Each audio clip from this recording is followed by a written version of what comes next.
विक्रम और वेताल की कहानी, बुद्धिमानी की परीक्षा। वेताल ने अपनी पहली कहानी सुनानी शुरू की। वह बोला, हे राजा, सुन, एक बड़े ही विचित्र राज्य में राजा धर्मसेन राज करते थे।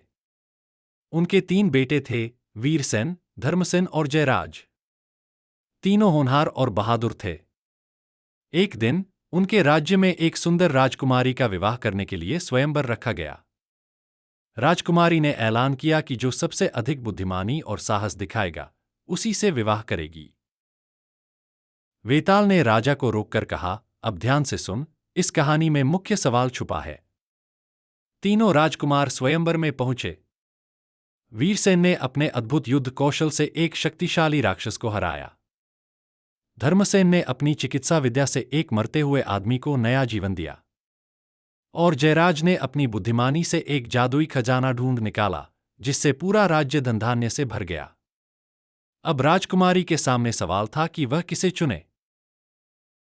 वेताल ने हंसते हुए कहा, अब बताओ, हे राजा विक्रम, राजकुमारी को किसे चुनना चाहिए? यदि तुमने सही जवाब दिया, तो मैं लौटकर पेड़ पर चला जाऊंगा। और यदि गलत जवाब दिया या चुप रहे, तो तुम्हारा सिर फट जाएगा। सोच लो।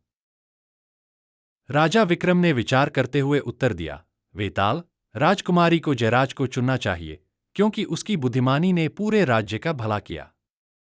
वीरता और चिकित्सा महत्वपूर्ण है, लेकिन राजा के लिए बुद्धिमान साथी होना सर्वोपरि है। वेताल जोर से हंसा और बोला, तुम्हारा उत्तर सही है, राजा। लेकिन अब मैं वापस पेड़ पर जा रहा हूं। इतना कहकर वेताल फिर से उड़कर पीपल के पेड़ पर लटक गया। राजा विक्रम ने गहरी सांस ली, लेकिन बिना रुके वापस वेताल को लाने के लिए पेड़ की ओर बढ़ गए। अगले भाग में जानेंगे कि वेताल ने अगली कौन सी पहेली सुनाई और राजा ने उसे कैसे सुलझाया।